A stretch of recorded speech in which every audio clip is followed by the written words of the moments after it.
কংগ্রেস ও আরজেডির দ্বার ভাঙার সভায় মোদির মাকে নিয়ে কটূক্তি।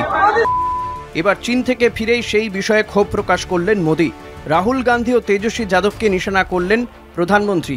প্রশ্ন করলেন, রাজনীতিতে যুক্ত না থাকলেও কেন তাঁর মাকে টেনে আনলেন কংগ্রেস সাংসদ ও হাত শিবিরের লেজুর আরজেডি নেতা।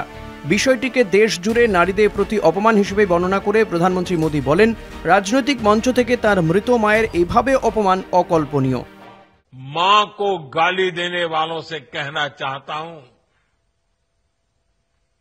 मोदी तो तुम्हें एक बार माफ कर भी देगा, लेकिन भारत की धरती ने मां का अपमान कभी बर्दाश्त नहीं किया है।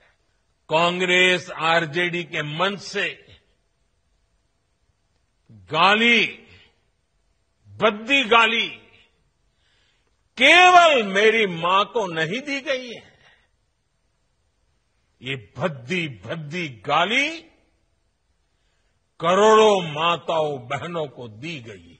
আমি কংগ্রেসের মুখপাত্র নই, কিন্তু একটা জিনিস বেসিক জায়গায় সকলের মাথায় রাখা উচিত, এমন কোনো মন্তব্য কোনো ব্যক্তির সম্পর্কে বা পরিবারের সম্পর্কেই করা উচিত নয় যেটায় কোনো মহিলার বা পরিবারের পরিজনের কোনো ডিগনিটিতে অসম্মান হয়। ঘটনাচক্রে এই মন্তব্য রাহুল গান্ধী করেননি।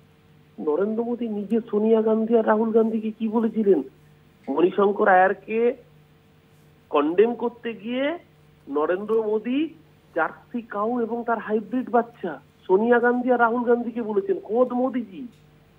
পুরো মিথ্যের বেশাতি করা একজন ভদ্রলোক সারা জীবন সত্যিটাকে সত্যি বলেনি না, সত্যি কথার ধারে পাশ দিয়ে না, জুমলা দিতে দিতে এখন সরাসরি মিথ্যের কার্ড খেলছেন।